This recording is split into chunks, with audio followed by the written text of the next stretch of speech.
Hello, Team Easy Dating Coach. I'm so excited you guys are here. Thank you for joining me. Welcome to a live stream. So if you're watching right now, you can ask me questions. What we're talking about today is 5 shocking things that are preventing you from having love. And I love this because these 5 things blew my mind. I just learned about this in the last week or two from a fellow dating coach, Larry Michael. And obviously, I've been teaching this stuff for really about 20 years, but on purpose for 10 years. And this stuff honestly shook everything up and made me rethink when you're meeting someone, whether it works, how you communicate with them, how you interact with them. If you're already in a relationship, how that needs to go down. This is so vital. And this will change everything for you in regards to your relationships with your boss, with your mom, with your boyfriend, husband. Everything is going to change when you start looking at it through this lens. So bear with me. I've got my notes over there. I'm going to do my best to teach this stuff. But this stuff's pretty new to me as well. So I appreciate you being patient with me. I love all of you for joining me. And I'm also going to be checking in with questions. Hello, Julie. I will be checking the comments. I'm going to try to run through this fast. There's 5 things, so maybe between things, I'll take a break. And if you guys have questions, if it's about this, I'll do it at the end of each topic of each 5 things. And then if you have just questions about anything regarding dating, relationships, sex, communication, understanding men, anything, just go in there, write a question, and I'm going to answer it live. If you're watching a replay down the road, just put a comment and I will check it and I will hand type an answer. But regardless, I got your back, guys. I'm going to answer everything because that's what I got to do. All right, so the big 5, this is so cool. So the first one is talking style. And there's 2 types of talking styles. And there is structural and there is figurative. And you're probably like, what the heck does that mean? So first off, I want you guys to go in the comments and guess which one I am. But let's talk about this. So a structural communicator means exactly what they say. Every word has its exact purpose and they mean everything literally. So that means they say, our friendship is over. This relationship is over. They mean that to the T, it's over, goodbye. Versus a figurative person, the words they used are not nearly as important as the expression that they put into the communication. So how they're expressing themselves. Are they smiling? Are they sad? That is what they're trying to convey. And it's less important what the words are. So for example, if they say like, I never want to see you again. Really, the emotion is, right now you're bothering me. Get out of here for a second. Not, I never want to see you again. If you took that literally, that means, or as a structural person, if they said, I never want to see you again, that means they never want to see you again, goodbye. Figurative, they're just saying an expression. Now, this goes into every communication and everything. So you need to figure out what you are and who you're talking to, whether they're figurative or structural. Because a structural person, you need to analyze every single word, versus figurative, you need to analyze their emotion and their expression and what the general concept is. So, hi, Jillian. Hi, Beth. You guys all know me from watching my YouTube videos. Do you think I'm structural or figurative? And now, every time you watch a YouTube video, you can figure out what you want to take from my lessons. Is it more my emotion or is it more the exact words coming out of my mouth? So I'd be curious if you guys can figure this out. And this will be fun. So put that in the comments. What else about this is important? So when you're dating a partner, Paige, exact words. So that means I'm structural. Does everyone agree with that? Or am I figurative or structural? Structural is exact words. Um, so let's say you're dating someone. It is challenging if they don't speak the same talking style as you. Especially, let's pretend you're figurative and then you're talking to a structural person. Or, excuse me, you're a structural person and you're talking to a figurative. It's going to be very tiresome because you're trying to listen to their words, but in reality, you need to translate because it's like, hold on, I need to take their emotions and then move that into the words. So it's almost like every time you got to convert the language. So it's tiring. And on the flip side, it's the same thing. If you're a figurative, well, with a structural person, you just have to, instead of looking at their emotions, you need to really pin in and listen to their words. Now, the key is if you are dating or married or your boss or your mom, dad, whoever is a different style than you, you need to ask for clarification because they literally are speaking a different language. And this is, remember like back in the day when they taught you about communication, they're like 85% of communication is like the body language. And well, that comes from a lot of folks that are figurative kind of came up with that concept. But there's also structural folks that the words really mean everything. So with that being said, when you're communicating with someone, it's wildly important that you get clarification when they're speaking a separate language. Like, so what I'm hearing you say is, like, it sounds like you're upset. Like, let's go back to the example of get out of here. I never want to see you again. It sounds like you're very upset right now. Would it be correct in saying that you need a minute? Yes. And then you go give them a minute. And knowing that they're figurative, you can probably make some assumptions that they don't actually want you to leave forever. They just are upset in the moment.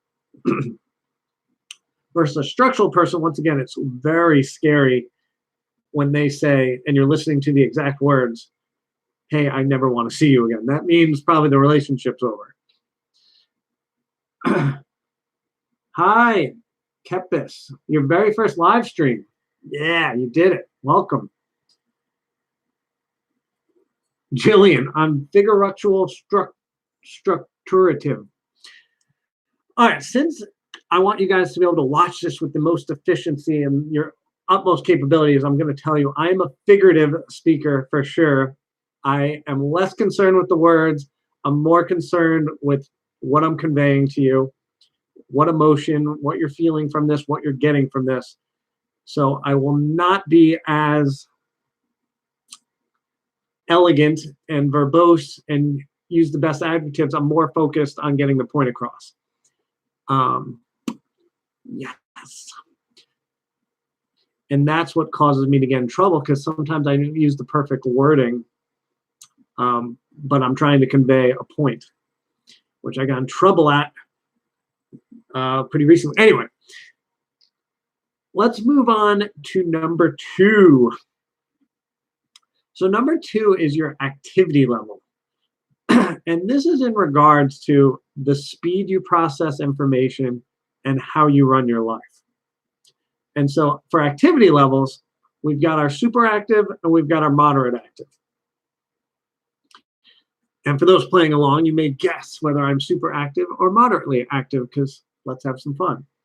And definitely, once you realize what these are, take an inventory of what you are, because this is going to, it's always going to be easier when you find people with the same stuff as you. You're going to get along with them easier. Doesn't mean you can't be in relationships with people that don't have other things, but then you need to learn how to deal with each other because you're very different. So super active is they are your planners. Every moment of the day is planned. Like they look at their calendar, like at 5, I want to do this. At 7, I want to do that. At 9, they've got it locked in. And they want to be busy. So they prefer planning things out and having things on the calendar. They also are usually big talkers. So they will finish a person's sentences. They just love to talk. They also make decisions very quickly. So think of like the CEO type, like, all right, this is how we're doing. Let's go. Now, the moderately active, they've got this great thing where they aggressively take on tasks, but don't need to know what direction they're headed in. So if someone says, hey, like CrossFit gym, like, all right, you're going to do 20 double unders and real quick, do them. They're like, boom, I'm doing them. But the super active person wants to know the plan. Like, so hold on, what's happening after the double unders? Before I commit to my speed on these double under jump ropes, what's after that? What's after that? What's the whole plan so that I can make my heart rate on the right level for this whole thing? So the moderately active, they just go, just tell them what to do, they go, and then they like to take breaks. Then they make decisions with a lot of care and thought. So the super active is just like decision, boom, this is what we're doing. They then slow down. They're like, hold on, here's all the information. So if there's a big sales pitch to them for an hour and a half, and then they're like, all right, it's time to make a decision. These are the folks that like to take their time and really consider it, and they're less decisive. Super active, boom. Moderately active, hold on, I want to think this through. And super active are big planners. Moderately active, less into planning, more into spontaneity. And this is important. So, which one do you guys think I am? I'm going to tell you. I'm super active. I am a big planner. And I make decisions quickly. So I need all my whole day planned out. I'm like, all right, tomorrow, okay, I have an open space at 11 a.m. That's when I'm going to the gym. 12:30, I'm going to make breakfast. Then I'm going to go see a client. It's all planned out. Now, how does this work? So if you're dating, you got to find a way. If you're dating the opposite, if you're a super active dating a moderately active, are we doing spontaneity? Are we planning? How are we doing it together? And this is just so much to talk through because, well, which things are important that need to be planned for our super active person? And which things for the moderate person, are they okay with planning? Like, are they, can we go on a vacation in 2 days, or do we need to plan it in a month? Or, even like a dinner, if we're going on a romantic date, can we just go, or does it get planned? What about phone calls? Just everything. What are we doing as a team to make this relationship work? And then once again, if you find a partner that has your same level, well, then you guys do things the same way, and this won't be an issue. But maybe you've got the same talking style, and so that makes it easier to plan your activity level so that your super active and your moderately active can coexist pretty effectively. Oh, Kepis knew that I'm a planner. It's probably why these live streams always happen planned instead of like a lot of YouTubers that just like, all right, I'm going to do a live stream, pop on. Mine are all like, I planned this a month ago. Here it comes. And it's true. I have Thursday at 5 o'clock on my calendar planned, and then I just delete them because I happen to sometimes not have time for them. Okay. Do you guys have any questions about, so far we went through two things. We did our talking style and our activity level. Does this all make sense, or do you guys have questions so far? And if you guys have questions about anything revolving around dating, relationships, online dating, sex, I'm here, guys. I'm live, baby. I'm ready to answer. So get in there. Kepis is a moderate, so you're both. I love that. You guys ready to talk about my favorite topic? Yeah, you know what it is. Sex. Sexual response. This is number 3 of our big 5. We're on number 3. Physical. So we've got, in regards to sexual response, we've got physical or mental, emotional, folks. So our physical, and You're not going to believe this, but 50% men, 50% women are both of these. Physical is what we used to think was a man, was just when they're hot, they're hot. Woo, they're ready. They want sex. Guess what? It's 50% women, 50% men. When you are horny, you're ready to go. There's no whining and dining. It's just, I'm horny, let's have sex. That is a physical response type. Now, and we always thought women were all mental emotional, which is you got to wine and dine. You need to have a conversation, emotional connection. You need to feel love and desire to have sex. So you can still need to be, just to be clear, you can be a physical sexual response and still need to get to know the person. So, you go on 15 dates and you really like each other, but now that you're, 10 dates, whatever, or whatever you feel comfortable to want to have sex, but now that you're ready to have sex or you feel comfortable with this partner, you're either physical, mental, emotional. Physical is like, I'm hot, let's have sex. And that's 50% women, 50% men.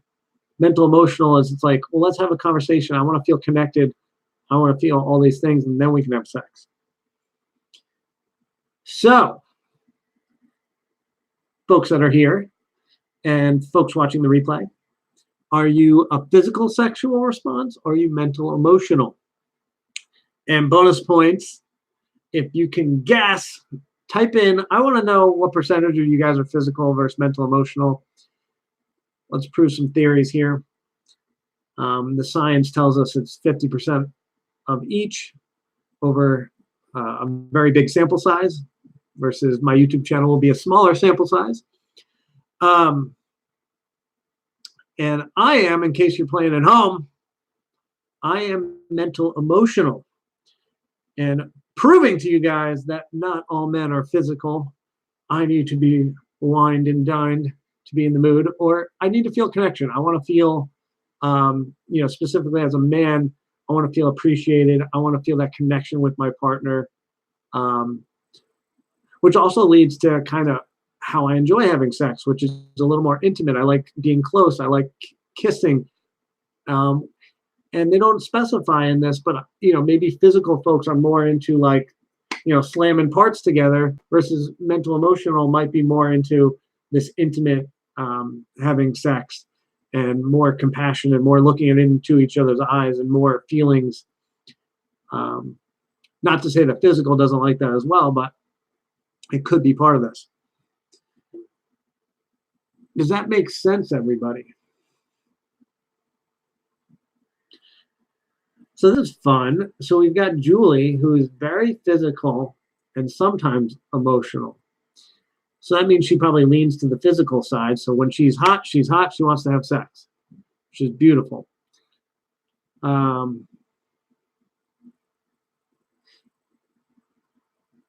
I'm going to come back to you in a second with that question. I won't forget about you.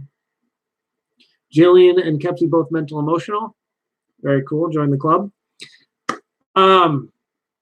This causes so many problems, the physical versus mental emotional. Let me give you an example. Man is mental emotional, woman physical. And with the context of society, we all just assume when men just want to have sex. But it's not true. So a woman just lays there. She's like, I'm hot. I look good.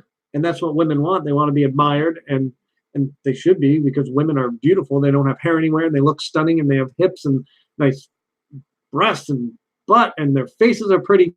And men are these big, rough and tough and strong. And I don't know why women are attracted to us. But women are beautiful and something to admire. And then when they just lay there, they're just like, well, a man wants to have sex all the time. It should just be like, boom. All I got to do is, even if I just show my boobs, you should be ready to go. And they think men are physical. But that's not it. And that's why in partnership, lots of fights happening and sex can go downhill because we don't understand what our partner is. So if they're physical and it's physical, then boom, yeah. You can just, hey, you want to have sex? Yes, I do. Let's go. But mental, emotional, you got to go through the process of having communication, having that bond, having, maybe going to do an activity together. I remember I'm mental, emotional, and some of the best sex I've ever had is after an activity. Like maybe I went hiking with my partner and we had a good conversation. We really enjoyed it and saw some amazing sights together. It was this beautiful bonding experience where, like, whoa, look at this view. And wow, look at us. We made it up this massive mountain, and that was hard work. And we earned this. And then when we get home, it's fireworks because we just had this amazing experience together.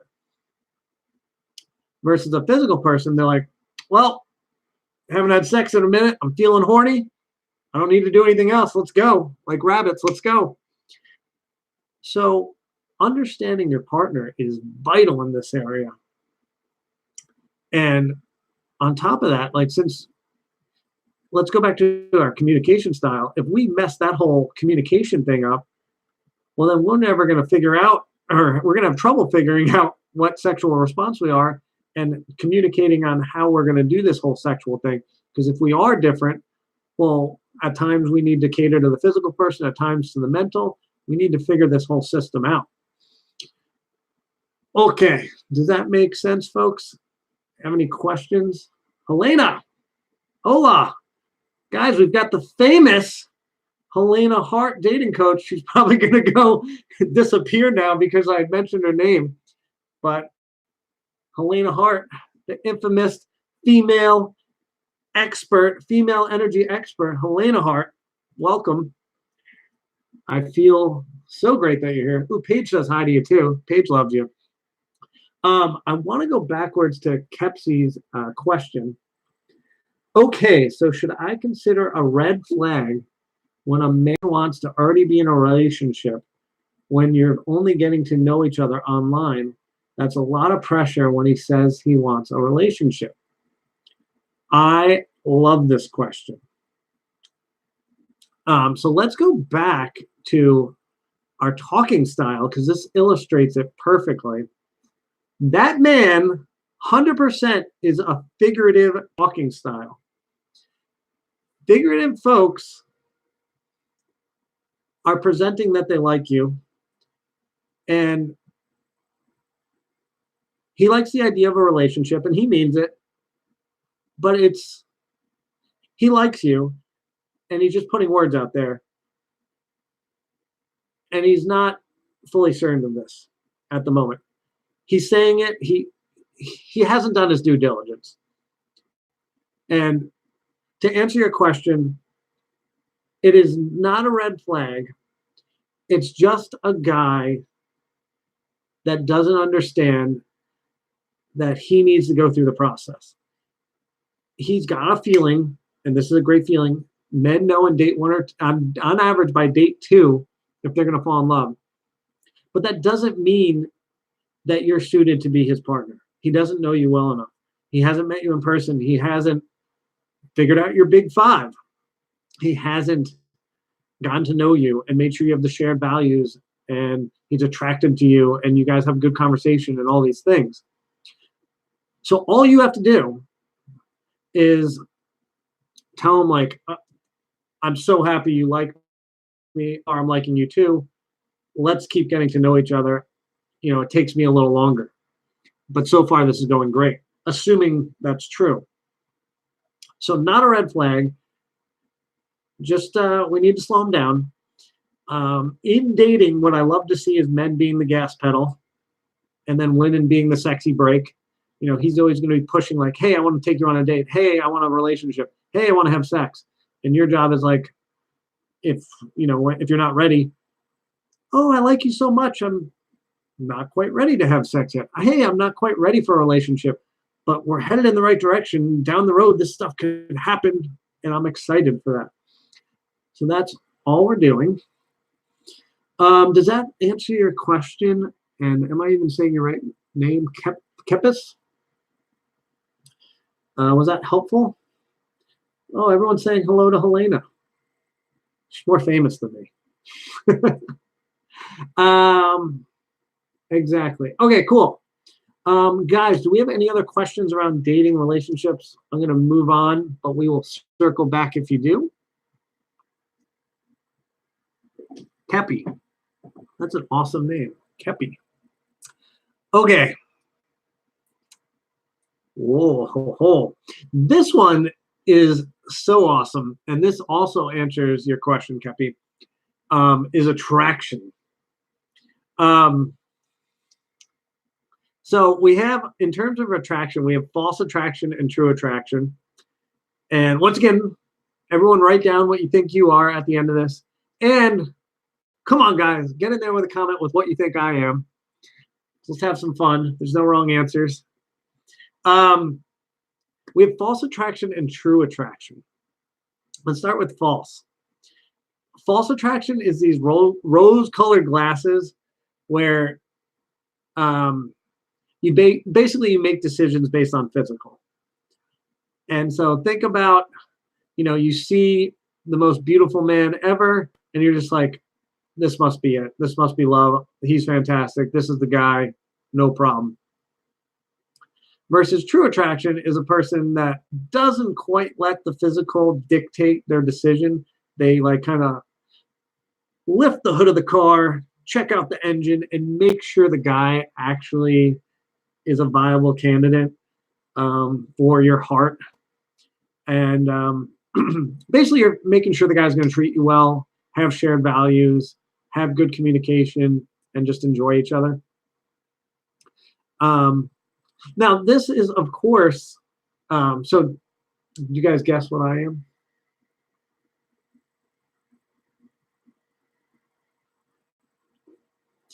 Okay, anyway, so I am false attraction. So that means I am notorious for looking at a beautiful woman and being like, oh yeah, this must be it. This is the one. And I just like go full steam. I put on my CEO hat because I'm a fast decision maker, which goes under my activity level because I'm super active. So I'm super active and I have false attraction. So I'm like, hot woman, let's go, be my girlfriend. And I still like don't know if we're even really that compatible. That is what I was born and bred to do. But since I know about this stuff and I obviously study this, I've then kind of slapped myself in the face and been like, hold on, Mike, slow down. It's day 3. Do you really know this woman? Fun fact, I learned my lesson, I think I was like 26. I was on OkCupid, and I was living in New York City. Beautiful woman, like gorgeous, and she was like a psychologist, which is just up my alley because that means she analyzes things like I do. And so I show up to the date, and the first thing I say to her is, I'm like, wow, you are gorgeous. You're even better looking than your pictures. And she said the same thing back to me, which very generous, thank you. But so we go on this date, and the whole time I'm just like, this is amazing. I'm having fun. Then second date, even better. Third date, we go on a walk around one of the parks in the Upper West Side, go to dinner back at her place, and I am smitten, and I've made up my mind. My 25-year-old brain that is not so good at making sure everything works. But I'm like, will you be my girlfriend? Third date, folks. I did this. And she goes, what? Mike, like, we're having an awesome time. I like you, but I barely know you. Like, what are you doing? I'm like, you're right. Fair. And so that we ended up not dating. She ended up a little bit down the road saying like, hey, Mike, I don't think it's a fit, which is fine.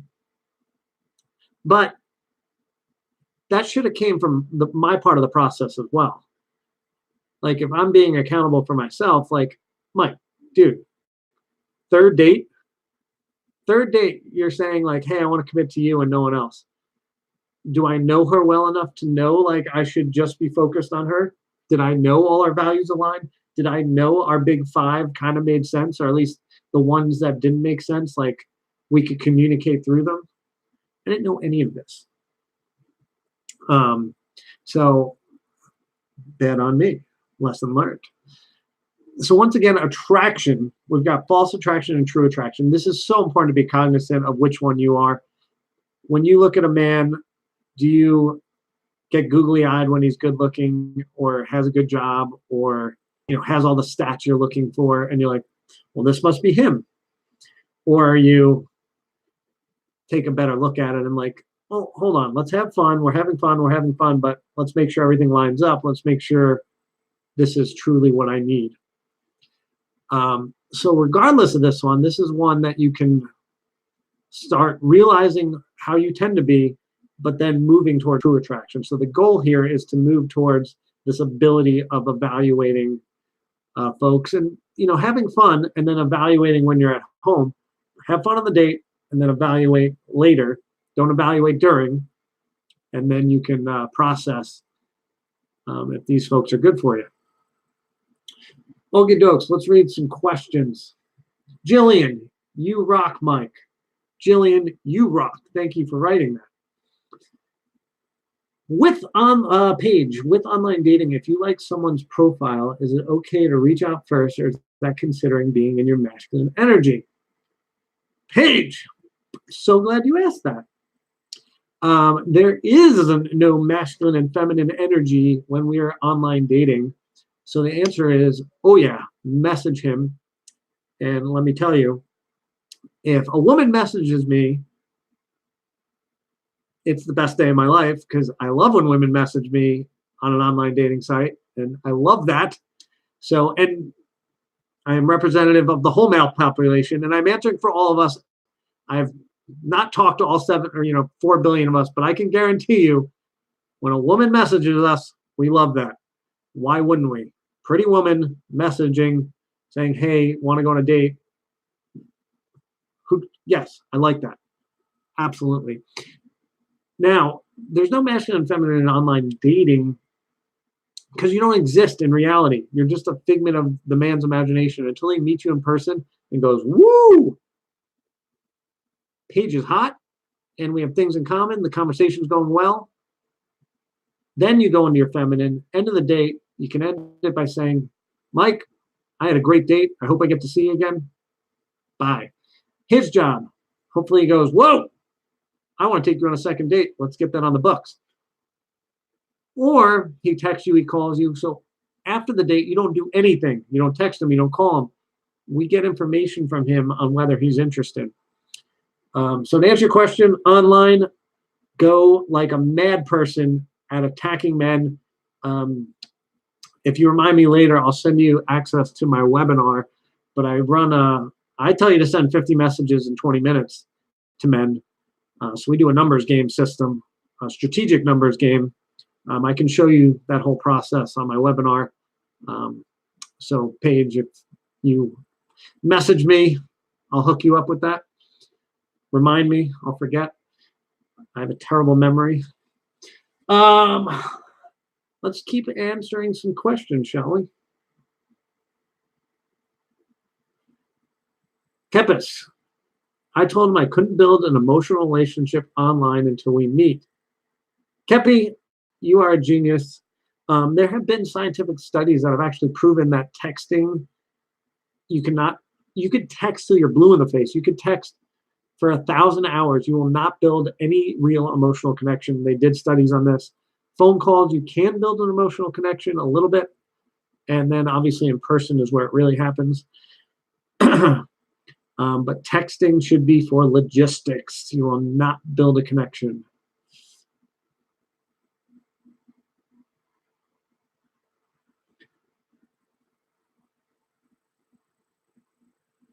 Pat Snyder, 75 years young. You want to meet someone, what do you suggest? Going online and doing online dating and going to networking events that have folks that are single men. This is a little more challenging at your age. It is possible. I've had a client that was 80 years old. The key here is most likely you're going to want to be on Match.com. It is better than, our time. Typically, it's better. Most importantly, you need to be near a major city. So Pat, if you can let us know what city you're in, that'll be helpful. But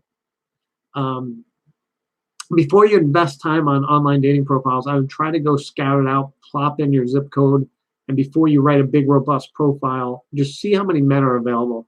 If there's, let's say 400 plus, then I would invest time in in making a good profile, good pictures, but only if there's a good quantity of men near you. Hopefully that helps. If you live in a place with less than 400 men near your age range, honestly, if you really want this, you need to move. If you have the financial means, you need to move if you want a partner, because if this is a top priority, you got to do the right thing and move to a major city. Nancy Bennett, sex for both of us is mental and physical. He's a widower. We have incredible sex, a lot of common interests. He is one in a million, but he doesn't have the level of love for me that I have for him. Nancy, that is a loaded one. We would need to talk about that. Ultimately, you do need to get two partners on the same page, but we need some clarity on what you mean by he doesn't love you the same. Like, what does that mean? Because I just don't know where he's at, where you're at, to give you a definitive answer on that. If you need help with that one, we'd have to talk offline, because that sounds like a long conversation. Sorry, I can't help you on this call with that. That's a big one. We'd have to have some back and forth.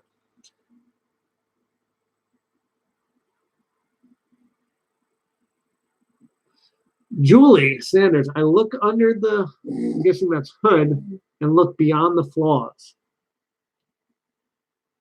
That's a slippery slope. No one's perfect. We need to figure out the 5 things we need in a partner, and then we don't overlook those. If they have our 5 things, cool. If they have our 5 things and then some other things maybe aren't perfect, that's the stuff we overlook. So we have to get wildly clear on the things we need in a partner. And even just looking at the big 5, which of these things do we want them to be the same, and which ones are acceptable that they're different?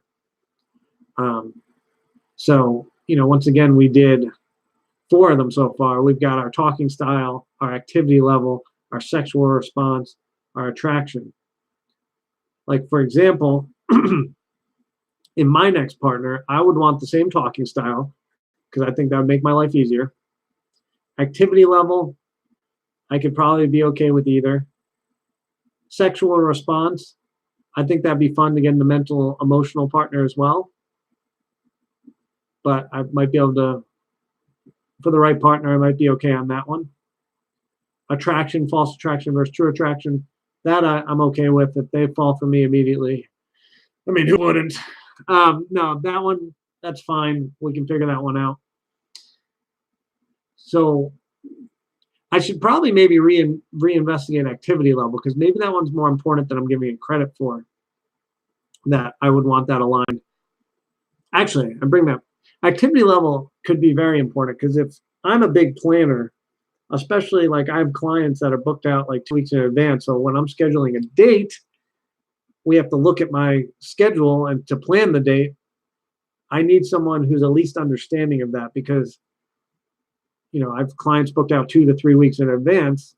And if we want to schedule a date for Thursday, well, I have to see if I have a client then, or maybe I don't have a client on Wednesday. So that's when we can go on our date. So that's why that could be important for me, and maybe for you folks watching. All right, I want to do financial, or number 5.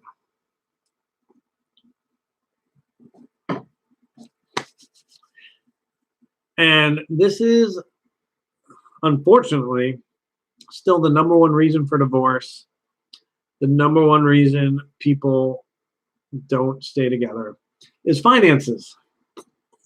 So sad that that's the reason partners are not working out.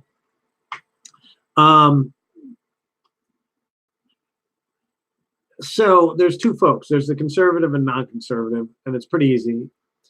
The conservative folks know how much money they have and are very responsible with money. The non-conservative, they just spend and probably are not super aware of how much money they have. And we all know these folks. It's like the person that goes to the mall and comes back with everything. and the guy or woman that goes to the mall and maybe buys one thing or buys nothing and is just can window shop and knows, well, I'd rather have this money than buy a new pair of jeans because I already have 10 pair of jeans, whatever. So it's important to figure out how this works. Life becomes way easier if you're both the same in terms of money. So maybe you want to find the same person, or maybe you have a system. So everyone write down whether you're conservative or non-conservative.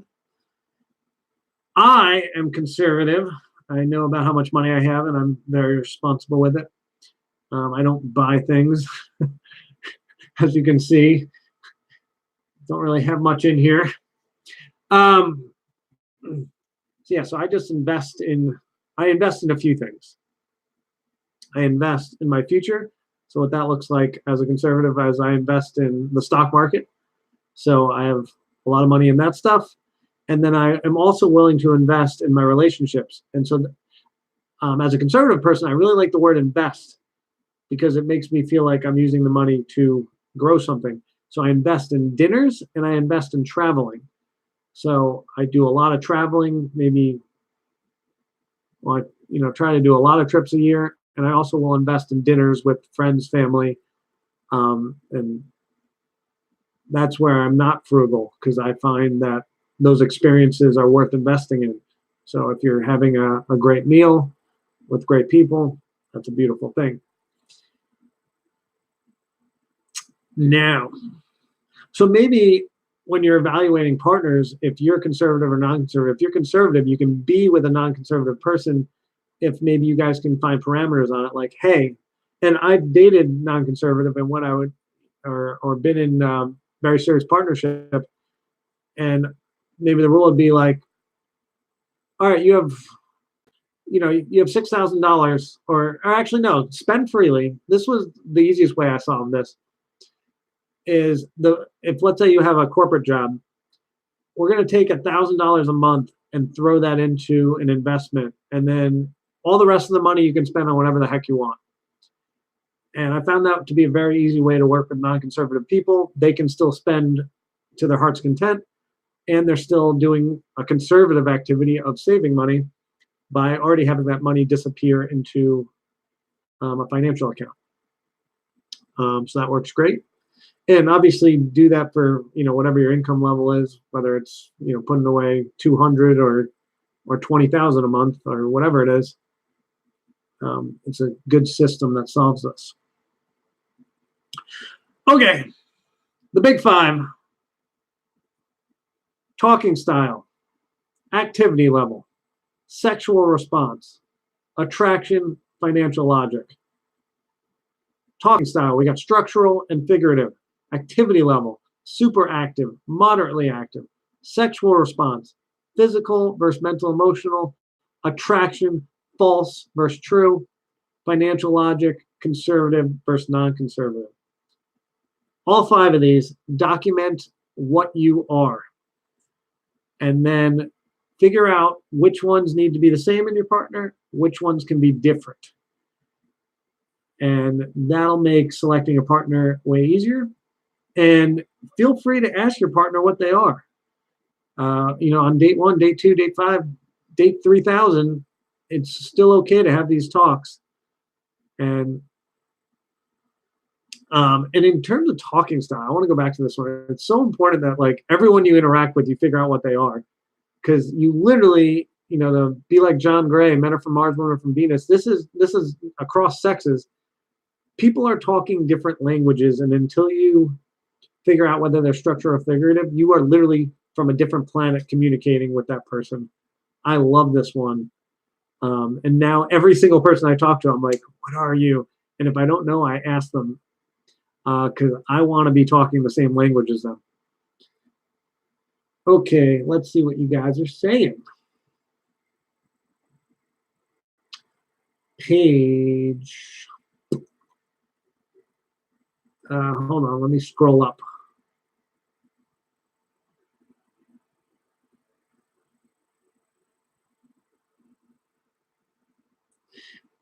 Kippy, I love good-looking men at first glance, but I've dated unattractive men because they've treated me well. Well, looks fade and getting treated well is awesome, so I love that. Paige. Oh, guys.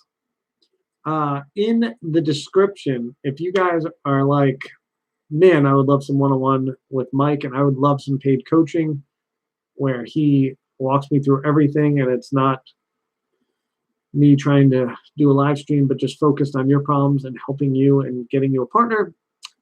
You can go set up a 15-minute strategy session in there in the description. There's a link for my calendar. And of course, since I am a super active activity level, it is well organized and planned in advance because I don't do spontaneity very well. And I will be glowing and smiling big and ready to talk to you. Go book that and we'll hook you up with some paid coaching. Paige, do you ever take a break from dating if it just becomes frustrating and aren't meeting a lot of people?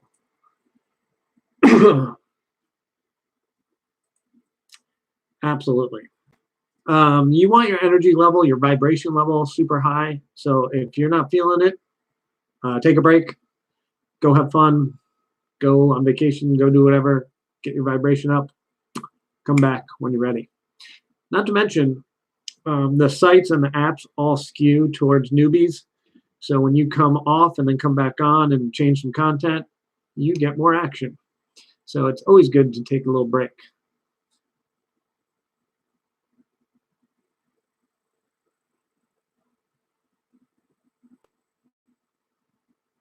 What to do if I feel a little Kepi? What to do if I feel a little overwhelmed by men reaching out to me through Instagram? I've never had that happen to me until now because I had such a boost of confidence by accepting myself just for me.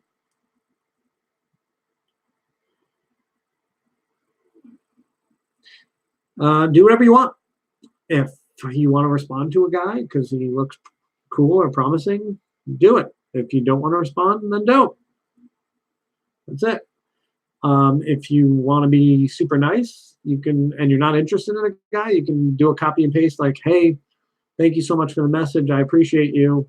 I don't think we're looking for the same things. I wish you well. Do whatever you want. Enjoy your life. He took very minimal effort to send an Instagram, so very minimal effort back is perfectly acceptable. And decide whether you want to respond or not. Pat Snyder, I'm in Phoenix. I'm uncomfortable with online dating. I just think people are not exactly honest. Pat, I got to give you some tough love, my good friend. If you want a partner, online dating is where it's at these days. There are scammers. There are 100% are scammers, but you get what you focus on. Focus on the guys that make sense for you, that would be good partners, that have shared values, shared things, and go on dates with them at public places, and you will get a partner. Don't waste time talking about scammers, talking about dishonest people. They're everywhere. Focus on finding the honest people, and you get what you focus on, and you will get a partner if you want one.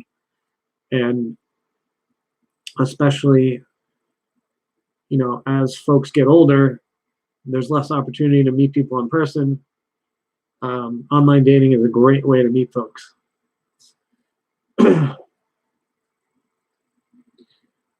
Julie, online dating sites terrify me. Sorry to hear that. I want to tell you guys, so I obviously talk to a million people about this every single day, and 95% of the people I talk to hate online dating. 95% I talk to. That means I talk to 20 people, 19 of them tell me they don't like online dating. Yet somehow I get these folks to hire me, and I get 83% of them into relationships using online dating typically. So, and then they tell me they like online dating. And the reason online dating stinks for a lot of you is these sites are not incentivized to get you off the site in a day or two, because then they don't make any money. They need you to stay on for 3, 6, 9 months or longer. And I know that, you know that. Um, so then what I wanted to do was set out to optimize the whole process so you could get off as fast as possible, because I am incentivized by people that get in relationships, because if I start getting more people in relationships, they tell their friends and more people hire me. So I've got the process optimized. So if you want help doing online dating time and you want to do it efficiently, come talk to me, and we're going to make you one of the people that like online dating. Once again, hit the strategy session down there, but only hit that if you are open to me helping you, open to learning my method, because I don't want you to invest any money unless you want to try my thing, want to be successful, and want to rock out, because that's what we do. And who wants to spend money on something that's not going to accomplish what you want? Okay. Kepi, Jillian, thanks for sharing what you guys are. I got a lot of betweeners. I like that. That's smart. I'm not taking a side.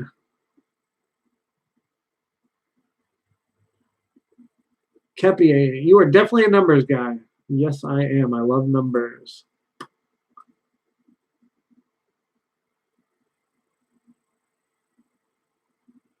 Jillian, give us an online dating pep talk. Could you be more specific on what that means, please? I would love to do that for you. I don't know what that means. Paige, in general, do guys mind if you make more money than they do?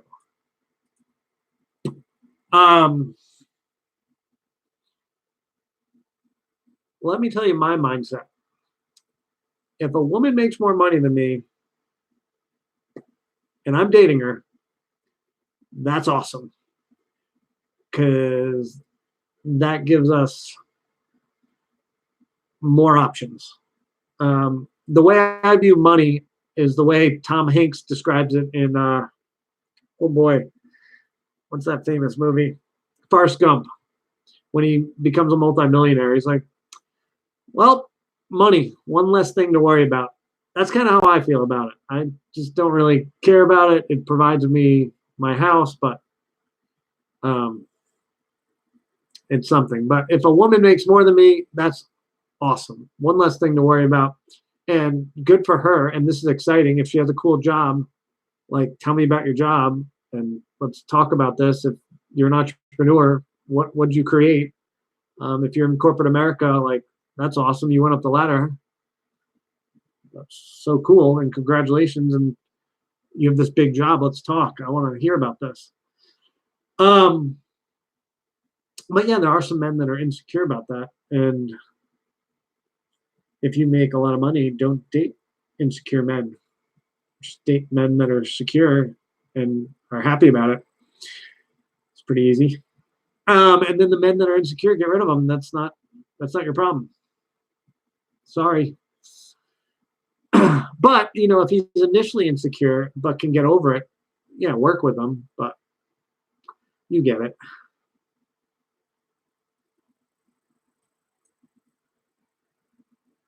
Pat, thank you for not being insulted by my advice. I love you. And hopefully you're here for the earlier part that I'm figurative. So my emotion to you was, I want you to fall in love, and I care about you, and I want this to work for you, and I'm not structural. So thank you, Pat. Kepi, you're welcome. Jillian, you wanted a pep talk on online dating. I don't know what that means. I'll give you a pep talk that I think is what you're asking about.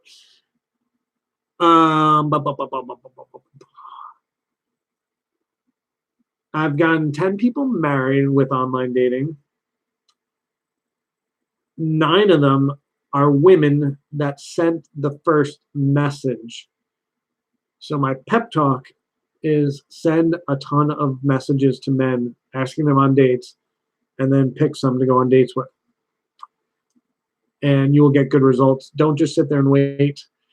As a math guy, I can tell you that, oh God, I'm forgetting the stat.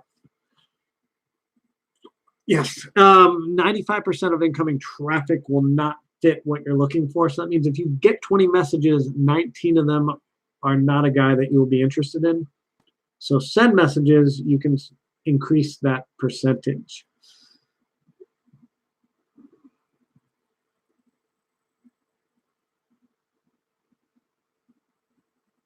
Pat Snyder, is there a cut to the chase method for an internet ad? If you're doing online dating, Pat, you just want to send a message to a guy, basically asking him on a date. That's your way to cut through the stuff. Men want to go on dates very quickly. Women will also want to typically go on dates quickly, but want to feel safe. So as soon as you feel safe, get yourself on a date. And that's how you cut through all the nonsense.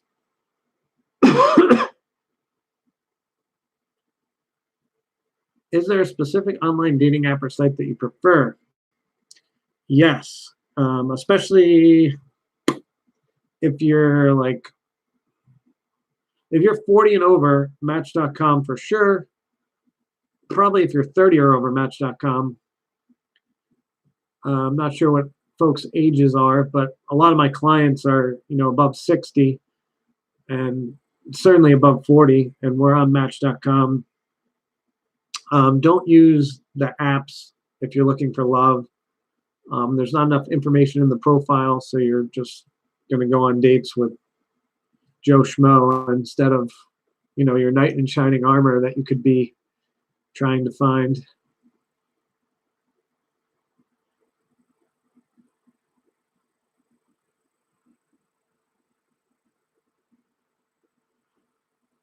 Match is great because it has higher caliber people. It's a little more affluent, a little more college educated, assuming that's what you're looking for. A lot of my clients are of that demographic. So that's what we use. It has a lot of people on it. And most importantly, it has a robust profile, higher end people.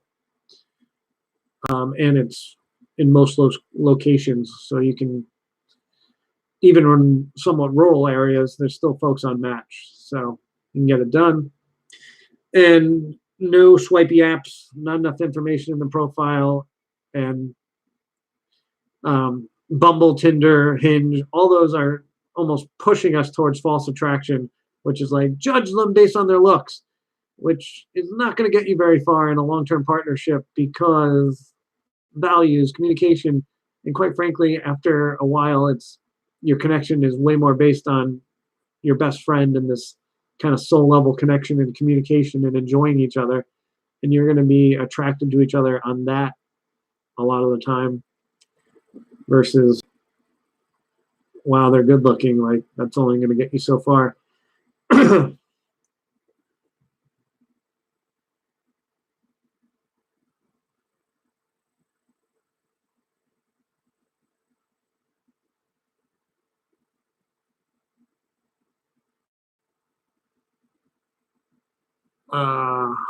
I'm confused. What do you think about older women dating younger men, Julie? If you're looking to have sex, I think it's a good idea. If you want to date younger men, yeah, if you want to have sex, it's a good idea. Depends how younger. Like, are we talking like 50 to 30? Or are we talking like 50 to 45? If it's, I had a YouTube video where we had, oh God, the demographic data or the static, the government provides data of folks that get married in the US by age. And I think like 80% or 85% of marriages is within 5 years. So if you're trying to get married or find a life partner, they're typically going to be within 5 years of your age based on that data. So I would try to focus on, 5-ish years. And then increase the size if you're having trouble. Like if you run out of men and you want to, increase it to 7 years, whether it be down or up. That could be a strategy. But basically, online dating, keep things small. So if you're, 60, maybe you do 65 to 55, and then if you run out of people, maybe you go 67 to 53. So then you just keep increasing. But ultimately, and then same with distance. Like the distance from you should be 15 miles or 25 miles. If you run out of men, then you go to 50 miles. So you always start small and go bigger.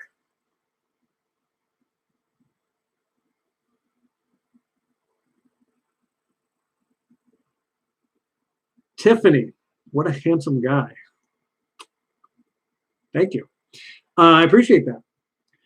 Guys, I'm going to give you 30 seconds to ask one or two more questions, and then I'm going to hop off because I'm losing my voice. But I love all of you guys for joining me. If any of you want to become a paid coaching client, there's a strategy called Link down there to come talk to me to see if you are fit, where I will either make your relationship phenomenal, or if you are not in one, I will get you one at an 83% rate. So far, actually on the year, I'm at 86%, but I don't like changing my marketing materials, so we're going to say 83%, but I have been doing better this year, getting better at this.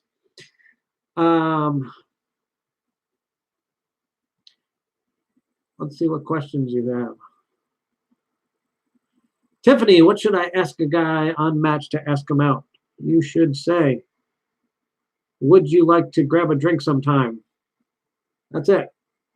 Don't overcomplicate it. If you don't drink, or maybe you're above 60 and drinking's less than a thing that happens, you can say, would you like to get a coffee or a tea or any beverage? Or if you happen to notice they're into green drinks, would you like to get one of those or a smoothie, whatever. But if you are a drinker, drinks are good. Drinks seem to relax people and make dates go smoother.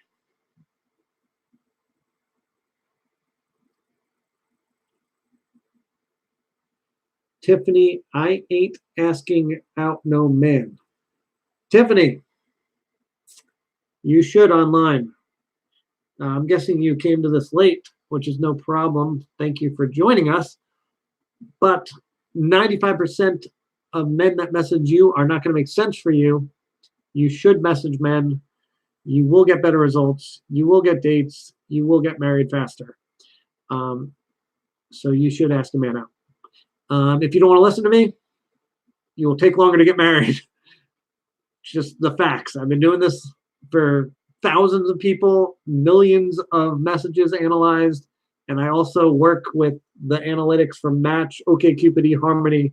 If you are a woman that does not message a lot of men, you will be on there longer. You will get worse results. You will take longer to find a life partner. I cannot say this more emphatically. Message if you want results.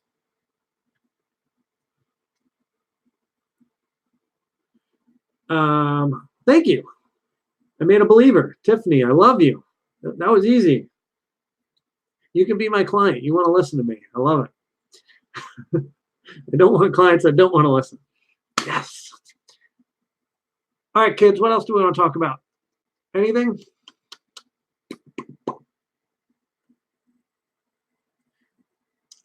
Okay, guys, I love all of you. Thank you for joining me. Thank you for the amazing questions. Minus losing my voice, I had an absolute blast talking with all of you. And I would be bored without all of you, and I would have nothing to do. So thank you for joining me. Thank you for subscribing to my channel. And I love you. If you'd like my help, once again, strategy session, go click the link, book a time. We will get you hooked into some paid coaching. Get 83% of my clients into relationships. I also work with folks in relationships, work on communication, work on sexy boundaries, work on even some therapist stuff with abandonment issues. Not really my thing, but I do it. Work with sex issues, kissing issues, communication, conflict. I work when you are not sure of what your big five is and what their big five is and how you can commingle it. All of it. We will get you on the right page. We'll fix relationships. If a relationship's broken and cannot be fixed, we will get you out of it and then start you on a path to starting a new one, a better one, a healthy one. Whatever we need to do to put you in a healthy relationship, we will do. All right. I need to go lay down. This was too much talking. Love you guys. Bye.